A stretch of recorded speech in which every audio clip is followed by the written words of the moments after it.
In this lab, we're going to be looking at 5-minute code lab 6E. We're going to revisit a while loop that we did earlier and introducing some new concept referred to as methods. Before we get into the coding, let's quickly review the previous lab that we've done. So if you recall, we did a while loop where a user entered a number which was supposed to be less than 20. We did some modifications to make sure that the number that they have entered was less than 20. And we did it by this particular statement with the while loop. And this would keep on going until the user entered a correct number. Now, a couple of things that we're able to improve on. One, the checking here only checked if we had a numeric value, but what happens if the user entered a value that was non-numeric? So we got to put in something to fix that issue. And also we in a way have a repetitious line. So we're initiating a value for this while loop and then we're prompting the user again here. We're going to change this around in our new way of doing it, where we're making modifications to this particular segment. Down below, once we have the user select a valid entry, this will stay the same. Now let's take a look to see what the pseudocode is going to be. So we're going to prompt the user to enter a number, check to see if the number is less than 20, and also check to see that it is a number. If a user enters a number that's greater than 20, we want to prompt then to enter a value that's less than 20.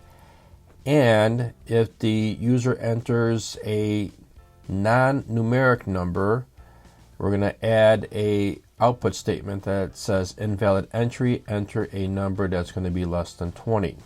Once we have a valid number from the user, then it's going to print out the numbers starting from 1 going up to that user's number. Let's take a look at how the flowchart will look. So we're starting out with the while loop. While true, the condition is true. We're going to prompt the user to enter a number. If num and num is less than 20, then we're going to break out of this particular loop, and then we're going to initiate and go to another loop. Initial value for num1, because this is going to be our counter that we're going to be starting off of. And then while num1, which is up here, which is 0, not equal to the user number, we're going to identify that the current number is, and then increment by 1, and then loop this around until the values are equal, and then it'll output to have a great day. In this particular case here, if the number is greater than 20 or not a number, we're going to do another check to see if it is a number greater than 20. We'll prompt the user to enter a number. And if it's a non-numeric number, we're going to say invalid input, prompt the user to enter a number, and come back around again to have the user be prompted to enter a number. Now let's go ahead and take a look at the code and see how this will be written.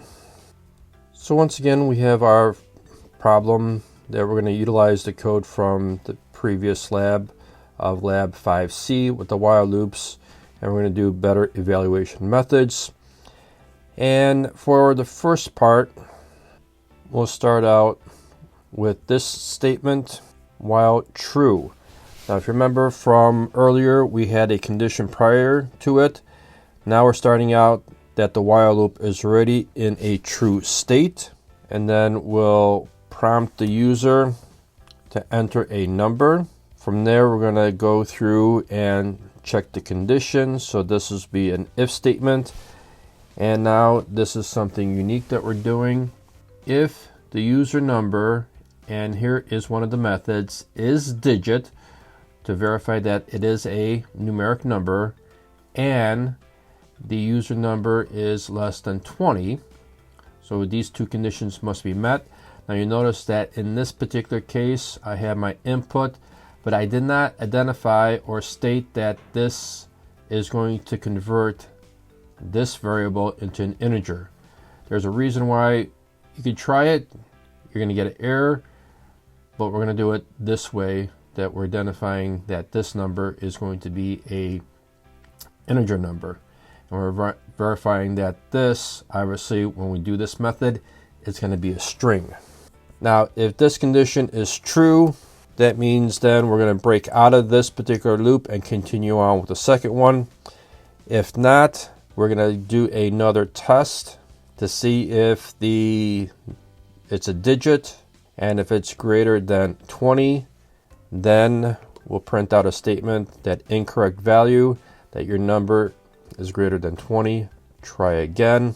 And then our last condition here, it must be that the value that they entered is not a number, and will prompt the user to enter a number. So this is going to be our error checking loop. Down below is going to be our second loop, where we're going to be counting from the user's number all the way up to that number. And we're going to start out with a variable that is set to 0. We're going to start out with a while loop, while num1 is not equal to the user number, and we'll print that the current number is num, and we're going to increment num by 1. This is continuous in loop until it reaches the user appointed number, and once that is done, this will be out of the loop and it will print have a great day. Let's now go back and check and run the code. Let me move the run over here. So we get prompted, enter a number. We'll do 99. Incorrect value, your number is greater than 20. Try again. Okay. We'll type in the word cat. Notice that the output now is invalid input. Please enter a valid number. When we're looking at the code that we're referencing, we're looking at this first loop for our error checking. So the condition is true. User was prompted to enter a number. This condition hasn't been met, so we're now at this condition. The first number that I entered was 99. So it is a number and it was greater than 20. So it ended up printing this statement out as we see here. Then second time around, we entered a value of cat. This condition hasn't been met. This condition hasn't been met. So that means we're at this particular condition, and it printed out invalid input. Please enter a valid number. We're down to here, and then enter a number less than 20. So it comes back up here and prints that out. So now when we enter a number that is going to be less than 20, 17, printed out values from 0 to 16, and the total here is actually 17 instances. If we wanted to, we could change the starting number from 1 and going up to 17 by just changing some syntax in the code.